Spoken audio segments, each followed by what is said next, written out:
Melech HaMashiach, Tanya Kofi du 19 Menachem Av. Aujourd'hui, on est le vendredi 11 août 2017. Tanya Kofi avec une grande surprise. Bah oui, on est dans la maison de Yechia Meller et j'ai l'honneur et le mérite de vous présenter mes parents. Chérie, qu'ils soient bénis. Voilà mon papa, Shlomo. Baruch Hashem, Baruch Haba. Soyez les bienvenus. Et ma maman, qu'elle soit bénie. Et ils sont là, ils ont accepté de faire avec nous Tanya Kofi. Voilà cette merveille. Tanya. Donc c'est spécial, le Tanya du jour ensemble. Et bien sûr, on est avec Melech HaMashiach. Voilà, ça c'est la place qu'on prépare au roi Mashiach pour le Shabbat. Et on a Shilo de la Géoula, le petit prince qui est avec nous. Shilo, Hatziyavo Shilo, qui est mon invité, le fils de Yosef et de Sarah, qui est venu passer avec nous Shabbat, Baruch Hashem. Il est habillé comme Yechia Meller. Mazal Tov, donc on va faire Tanya Kofi, parce que c'est une grande bénédiction depuis qu'on a commencé. Et donc voilà, on va partager avec vous le Tanya du jour. Donc aujourd'hui, le Rabbi Admour Hazaken, il explique que, on va faire comme ça, voilà, il explique que dans la lettre numéro 6, il est dit dans Michelet, qui sème la tzedaka, semer, le verbe semer, qui sème la tzedaka récolte une véritable récompense. C'est rapporté dans la Torah. D'accord ? Et l'explication est la suivante. La récompense de celui qui sème la tzedaka est l'attribut de vérité. Midat à Emet. En hébreu, l'attribut de vérité. C'est ça qu'il va récolter. Ainsi, il est écrit que tu donnes la vérité à Yaakov. Yaakov, vous savez, c'est le troisième des patriarches, celui qui est appelé la splendeur, celui qui a été nommé après avoir battu l'ange d'Esav. Il a reçu un nouveau nom, Israël, le nom du peuple juif, et lui, il est appelé Tiferet, la splendeur. Donc il est écrit que tu donnes la vérité à Yaakov. Le prophète, de cette façon, prononce l'éloge du Saint béni soit-il, comme l'indique le Saint Zohar. Cela veut dire que c'est le Saint béni soit-il qui donne l'attribut de vérité à Yaakov. Donc celui qui sème la tzedaka, il reçoit l'attribut de vérité de Dieu, un cadeau. C'est un cadeau. Ça veut dire que c'est pas quelque chose qu'on peut obtenir. Ça peut être qu'un cadeau divin. Et maintenant le rabbi dit, il faut comprendre, il nous faut le comprendre. N'y aurait-il donc pas de vérité en Yaakov, ce qu'à Dieu ne plaise, pour qu'une intervention céleste du Saint béni soit-il soit nécessaire à ce propos? Vous comprenez ce qu'il dit? Il dit, là on est en train d'apprendre que celui qui sème la tzedaka, il va récolter la récompense, ça va être l'attribut de vérité, ok? Et là il dit, l'attribut de vérité, il va être donné à Yaakov par Dieu. Alors là il dit, le Admour Hazaken, qu'est-ce que ça voudrait dire? Ça voudrait dire que Yaakov, il n'a pas de vérité. Il a besoin que le Saint béni soit-il, il lui donne ça en cadeau. Pourtant, lui, il a ça. Alors, qu'est-ce que ça veut dire? En fait, voici ce qu'il faut savoir. L'attribut de vérité, de Yaakov, il est celui de la miséricorde, c'est-à-dire Tiferet, la splendeur. Parce que lui, pourquoi il est appelé Tiferet? Parce qu'il est, en même temps, il a pris la puissance et la force de son grand-père Abraham, qui est la bonté, plus celle de son père, qui est la rigueur, et le mélange de deux, c'est la splendeur. Il a les deux à la fois, réunis. C'est pour ça qu'on dit Tiferet, la splendeur. Shilo, tu écoutes le Tanya avec nous? C'est le Tanya Kofi de la Géoula. Et le service de Dieu, basé sur ce sentiment, est possible quand l'homme, il met en éveil une immense pitié en son cœur pour la parcelle de divinité qu'il porte en son âme. Quand un juif, il va avoir pitié de l'âme divine qu'il a en lui, d'accord? Ça va être un éveil. Et là, il va pouvoir recevoir Bezrat Hashem.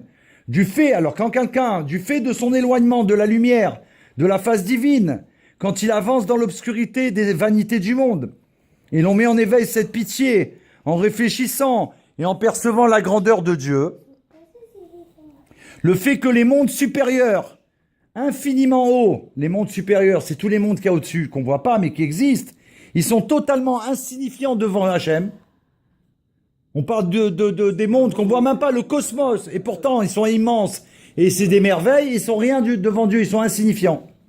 Dès lors que l'influence qu'ils reçoivent et leur lumière ne sont qu'un reflet, qu'un éclat d'une seule lettre de son nom, béni soit-il, c'est ainsi qu'il est dit, le monde futur fut créé par le Yud, la lettre Yud, le monde futur qu'on rêve et on va arriver avec l'avenue de Mashiach, il a été créé par la lettre Yud, par une seule lettre.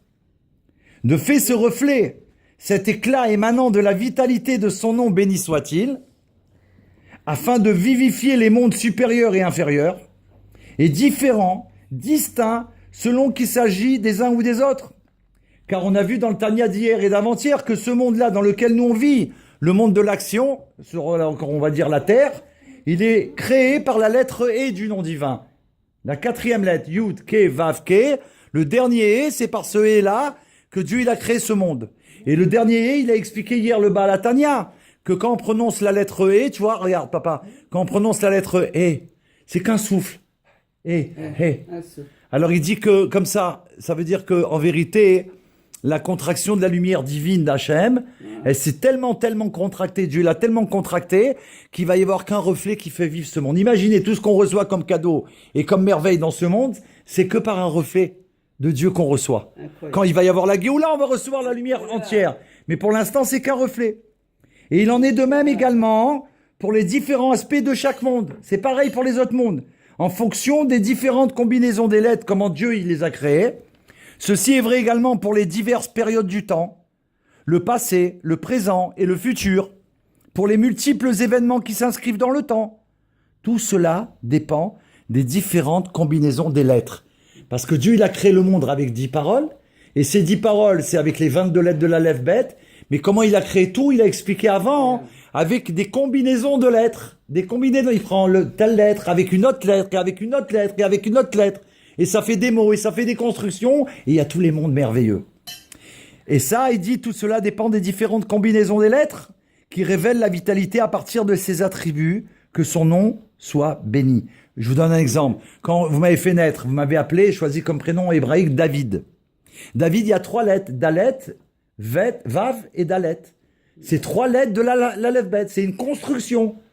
David Ben Sarah, que tu t'appelles maman, et David, je le dis pour le cours, et le nom de mon père, d'accord? Il y en a plein qui s'appellent David, mais pourquoi ils sont pas comme moi, pourquoi je suis pas comme eux? Parce que ma construction, elle est par rapport à toi, et par rapport à papa, et par rapport aussi à vos parents que vous avez eus. Donc c'est une construction unique. Et bien sûr, pour tous les enfants d'Israël, bien sûr. Mais c'est ça qui dit, une combinaison de lettres. Comme cela est expliqué dans la seconde partie du Likutei Amarim. En revanche, de l'être et de l'essence de Dieu. On a la reine qui est arrivée aussi, Baruch Hashem, c'est elle qui nous a préparé la table de Shabbat et tout ce qu'on va manger ce soir et demain, un Shabbat de Géoula avec Melech HaMashiach, avec mes parents qui soient bénis d'être là à la maison. En revanche, de l'être et de l'essence de Dieu, béni soit-il, il est dit, moi, l'Éternel, je n'ai pas changé.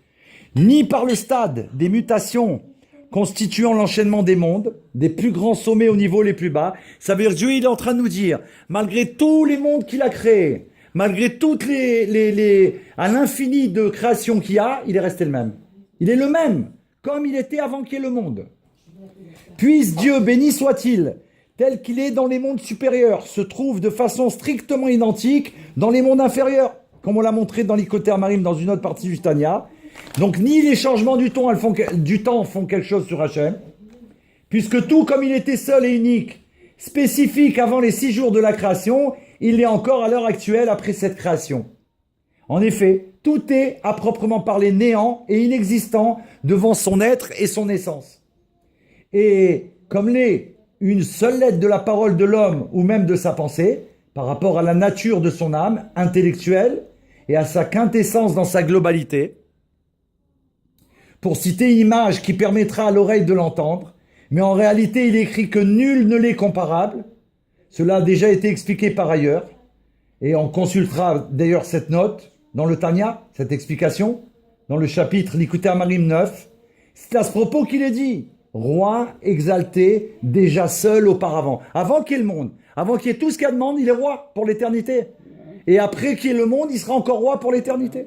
Cela veut dire que tout comme auparavant, avant la création, il était seul, il le reste encore à l'heure actuelle, exalté se dressant au-dessus des jours du monde. Cela veut dire qu'il est haut, élevé, qu'il transcende la dimension du temps, qui est appelé les jours du monde, car la vitalité de tous les jours du monde émane uniquement du roi. Du roi, on parle du roi Akadosh Baruch Hu, bien entendu.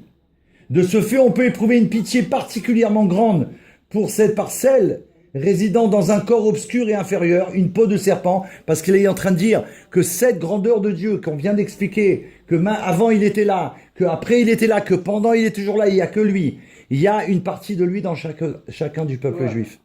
Alors nous, on doit avoir pitié. Comment Dieu, il est dans moi, dans un corps comme ça, avec tout ce qu'on peut faire. Ça veut dire il faut qu'on fasse autre chose, il faut qu'on fasse vraiment venir. Voilà, exactement. Il faut qu'on fasse venir la Géoula.